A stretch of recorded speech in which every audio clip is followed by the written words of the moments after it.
My dear students, তোমাদের আজ history থেকে একটি প্রশ্নের আমি উত্তর দেব। প্রশ্নটি হলো, হোমো হ্যাবিলিস কারা? হোমো হ্যাবিলিস বলতে গেলে আমরা বলতে পারি কিনা দক্ষ মানুষ।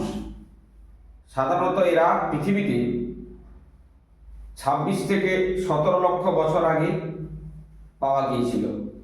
এরা সাধারণত কি করতো? হাঁটতে পারত। আর এরা কি করতো? দলবদ্ধভাবে একসঙ্গে থাকতো। এরা ফলমূল পাশাপাশি কাঁচা মাংসও খেত।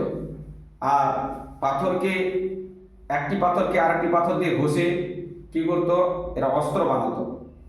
এইরকম প্রজাতি বা এরকম মানুষ সাধারণত আমরা কি বলবো? এদেরকে হোমো হ্যাবিলিস বলবো। নিশ্চয়ই তোমরা বুঝতে পারলে হোমো হ্যাবিলিস কারা। যদি বুঝতে না পারো তাহলে তোমরা কি করবে? কমেন্ট করবে। আর যদি বুঝতে পারো চ্যানেলটা ফলো দিয়ে সাবস্ক্রাইব করে পাশে থাকবে পরের প্রশ্নের উত্তর পাওয়ার জন্য।